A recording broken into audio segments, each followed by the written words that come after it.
안녕하세요. 저는 30대 후반 중학생 아이 하나 키우는 장손 며느리입니다. 제가 종부인데요. 얼마 전 시부모님과 분가를 했어요. 남편에게 이혼을 하던지 분가를 하던지 선택을 하라고 했더니 남편은 바로 분가를 선택했습니다. 요즘 결혼 연령이 늦어져서 제 친구들 중에서도 아직 노처녀인 친구도 있고 신혼인 친구들도 있습니다. 저는 남편과 철모르던 어린 시절 결혼을 했는데요. 20대 중반에 결혼을 했어요. 둘 다 대학생이던 때였습니다. 저희 친정은 사업을 해서 저는 좀 넉넉하게 자랐습니다. 지금 생각해보면 뭐 그냥 중산층 자식 정도로 자란 것 같은데 아빠가 좀 허세가 있어서 제가 많이 넉넉하게 자란 줄 알았어요. 그리고 남편은 결혼 전에 저에게 말하는 것을 들어보면 시댁이 어마어마한 부자처럼 얘기를 했는데요. 제가 결혼할 때만 해도 시댁이 큰 부자이긴 했습니다. 시아버지의 재산은 전부 시할아버님으로부터 물려받은 재산이었어요. 저희 시아버지는 태어나서 지금까지 돈을 벌어본 적이 없는 분입니다. 할머님으로부터 받은 재산으로 여지껏 떵떵거리며 사신 분이죠. 그리고 시아버지는 근래 들어 시조부모님마저도 깔보는 듯이 얘기할 때가 있어요. 이제 받을 거 다 받아서 조부모님은 가진 게 별로 없어서 그런 거겠죠. 몇 년 전까지만 해도 어른들이 왜 저렇게 행동을 할까 하는 의문들이 많이 있었는데요. 저도 나이가 좀 들었는지 돈과 재산에 따라 위아래도 결정되는 어른들의 행동을 어느 정도는 알겠더라고요. 시아버지는 허세가 심하고 시댁의 재산에 본인이 큰 공을 세운 것처럼 말씀하시는 것이 어쩔 때는 역겨운 느낌도 있어요. 그리고 시아버지는 본인 형제들에 대해서 너무 나쁘게 얘기를 하셔서 처음에 저는 시아버지 형제분들이 아무런 한 일도 없이 형의 재산에 욕심이나 부리는 한심한 사람들인지 알았습니다. 아무래도 그런 영향으로 제가 시고모님들과 시작은아버지들에게 불손하게 대했던 것은 사실입니다.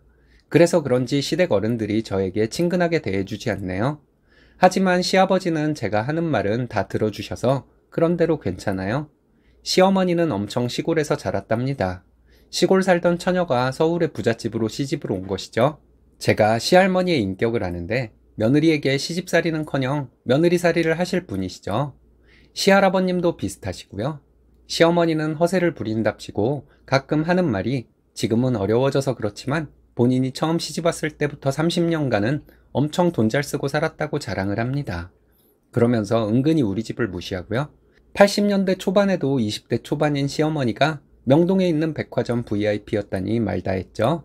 시아버님과 시어머니는 지금도 돈을 아껴 쓸 줄 몰라요. 부끄러운 얘기지만 저도 얼마 전까지 그랬고요. 시아버지 재산이 부동산이지 저희 시댁이 현금 부자인 것도 아닌데 돈이 어디서 나서 그렇게 썼겠어요? 전부 담보대출이었죠. 대출을 받다가 도저히 못 갚을 것 같으면 땅 하나 파는 식으로 저희 시댁은 살아왔습니다. 저도 신혼 초기에는 시부모님이 하는 행동을 보고 저도 돈 아까운 줄 모르고 사치하고 그랬었네요. 7년 전쯤에 시할아버님께서 처음이자 마지막이라며 저희 집에 찾아오셔서 저희 부부와 시부모님을 혼내신 적이 있었어요. 시부모님이 동생들을 무시하고 사치를 심하게 한다는 이유였죠. 그때는 몰랐는데 지금 와서 생각해보면 친척들에게 높은 인격으로 칭송받는 할아버님께서 그렇게 화를 내실 정도라면 시부모님과 저희 부부가 얼마나 잘못하고 살았는지 알 것 같습니다. 어머님은 저를 처음부터 마음에 안 들어 했어요. 저희 집이 있어봤자 시댁만 하겠어? 이런 식의 말씀을 자주 하셨죠. 그래서 그런지 시어머니는 80년대 초에 백화점에서 10만 원이 넘는 옷을 사서 집에서 몇 번 입고 안 입었다는 얘기를 자주 했습니다.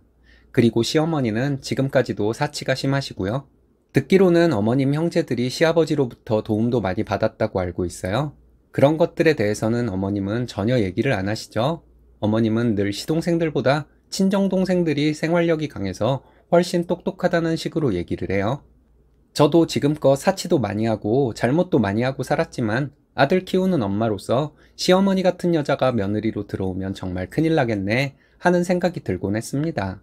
물론 저 같은 며느리도 마찬가지고요.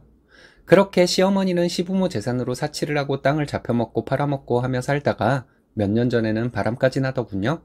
시어머니가 50대 초반의 나이에 바람이 난 건데 상대 남자는 시어머니보다 9살이나 어린 남자였습니다. 바람이 걸린 것도 시아버지가 통장을 보고 아시게 된 거였어요. 시어머니는 그 상간남에게 7천만 원을 빌려줬다가 시아버지께 들키게 된 거죠. 바람난 것이 들키고도 시어머니는 당당했습니다. 집을 나가버렸죠. 나가서는 고시원에 있다고 했는데 그 상간남과 지냈던 것으로 밝혀졌어요. 그렇게 난리가 나고도 시아버지는 이혼을 안 하시고 시어머니는 다시 집으로 돌아왔어요. 결국 그 상간남이 돈 없다 해서 그 7천만 원 돌려받지도 못했어요. 저도 철없는 행동을 많이 하고 살긴 했지만 창피한 일이죠. 친정에서 알기라도 하면 정말 저는 얼굴을 못 들고 다닐 것 같았어요. 그렇게 바람이 나서 집을 들락거리다가 상간남에게 배신을 당하고서야 집으로 돌아온 시어머니는 처음에는 죽은 듯이 살다가 언젠가부터 저와 친정을 무시하기 시작했습니다. 중국과 무역이 중단되었을 때 저희 시아버지 사업이 이제 망하게 되었다던가 무슨 부동산 대책이 나올 때마다 친정이 살고 있는 아파트값 엄청 떨어지게 생겼다던가 하는 말들을 했어요. 처음에는 저희 친정을 걱정하는 듯이 말하다가 가만히 들어보면 친정에 은근히 악담을 하는 것이었습니다. 그것도 남편과 시아버님 없을 때만 그런 얘기를 했어요. 좋은 말도 계속 들으면 짜증나는데 시어머니의 제 친정에 대한 악담이 몇 년이 계속되니 이혼을 하던지 분가를 하던지 해야겠다는 생각이 들었습니다. 도저히 못 살겠어서 남편에게 분가를 하자고 했습니다. 남편은 우리가 무슨 돈으로 집을 얻어 분가를 하냐고 하더군요. 어떻게든 하자고 했습니다. 분가 안 하면 못 살겠다고 하면서 시어머니가 저와 둘이 있을 때 한 행동들을 말해 주었어요. 남편이 안 그래도 시어머니가 바람났던 것과 사치했던 것 때문에 엄마를 싫어했는데 제 얘기를 들으니 엄청 화가 난 것 같더군요. 친정아빠에게 가서 모든 얘기를 다 했습니다. 그리고 분가를 하고 싶은데 돈이 없다고 했어요. 아빠는 몇 달 뒤에 전세를 준 아파트 계약이 끝나니 그곳에 들어가 살라고 했어요. 남편에게 얘기를 하고 남편과는 분가하기로 얘기가 되었습니다. 그리고 시부모님께 분가를 하겠다고 얘기를 했습니다. 시아버지가 이유를 묻길래 시어머니와 있었던 일을 다 말씀드렸어요. 시어머니는 본인이 사돈을 걱정해서 한 얘기를 가지고 제가 괜히 그런다며 세상 억울한 사람처럼 말하더군요. 그러면서 남편이 장손인데 며느리가 잘못 들어와서 우리 집안이 걱정이라며 혀를 차시더라고요. 그러면서 하는 말이 자기는 어렸을 때 시집와서 시동생들 돌봐가며 그 고생을 하고도 여지껏 명절에 친정 한번 못 가고 살았는데 저는 이기적이라고 시어머니가 말했습니다. 제가 시어머니에게 어머니는 며느리 역할을 한 적이 없다고 말씀드렸습니다. 웃으면서 시어머니에게 시집와서 시부모 돈으로 사치나 하면서 거의 40년간을 재산 말아먹은 것이 며느리의 도리냐고 물어봤어요.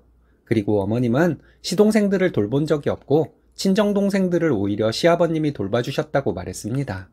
거기에다 어머니는 시동생들을 시부모와 사이가 멀어지도록 거짓말하고 이간질해왔다는 사실을 제가 여기저기서 들어서 잘 알고 있다고 했어요.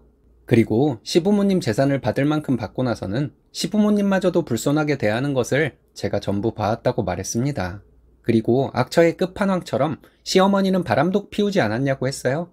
바람난 여자들은 보통 남자가 들이대고 돈도 다 쓰고 그렇게 바람이 난다던데 어머님은 얼마나 못생겼으면 7천만 원이나 남자에게 갖다 바치면서 바람이 났냐고 했습니다. 시어머니는 제가 무슨 잘못 들은 얘기들만 한다고 하더라고요. 제가 말한 것은 전부 사실이고 시고모들도 다 알고 있는 사실이라고 했어요. 종합하자면 시어머니는 시부모에게 불손한 며느리이고 시댁재산을 사치로 탕진한 며느리이며 자식들이 장성해서 손주까지 있는데 창피한 줄도 모르고 바람까지 핀 사람이라고 했습니다. 시아버지 입장에서는 악처이고 남편 입장에서는 나쁜 엄마이고 시할아버님 입장에서는 악독한 며느리라고 말했어요. 처음에 내가 여기 시집와서 멋모르고 어머님을 따라서 사치를 하고 그랬지만 이젠 안 그럴 거라고 했습니다. 어머니랑 같이 살면 욕하면서 배운다고 어머니처럼 될까봐 무서워서 분가하는 것이라고 말했어요. 시어머니에게 이런 사실을 모든 사람들이 알고 있으니 자식들과 시댁 식구들 앞에서 당당한 태도도 보이지 말라고 했습니다. 인간이라면 그래야 한다고요? 또 우리 아이가 어머니 보고 배울까 무섭다고 했습니다. 어찌되었든 아버님한테 손 벌리지 않고 분가할 테니 그리 아시라고 했습니다. 시어머니는 얼굴이 새빨개져서 쓰러지기 직전에 표정을 하고 있더군요. 아버님이 저에게 그동안 고생 많았다고 하시며 친정아빠가 갖고 계시다는 아파트 전세금은 주겠다고 하시더군요. 감사하다고 했습니다. 그리고 그 아파트는 어차피 저에게 오기로 돼 있는 것이니 나중에 전세금은 돌려드리겠다고 말씀드렸어요. 분가하고 언젠가 남편이 저에게 그러더군요. 자기가 말하고 싶은데 엄마라서 하지 못했던 말을 제가 대신해줘서 시원했다고요. 남편과 요즘 어머니에게 물들어서 하는 이상한 행동이 보이면 서로 지적해주자고 얘기했습니다. 시어머니에게 물든 것을 다 빼버리려고요. 저도 반성하고 고쳐야 할 것들이 한두 가지가 아닌 것을 잘 알아요. 그동안 타성에 젖어 사치하고 허세 부리면서 막연하게 이래도 되는 걸까? 하고 생각만 했었는데 일단 시어머니를 확 끊어버린 것만도 잘한 것 같아요. 아이를 위해서라도 많이 생각하고 저도 남편도 여러 가지 고쳐나가면서 살아갈 생각입니다. 끝까지 읽어주셔서 감사해요.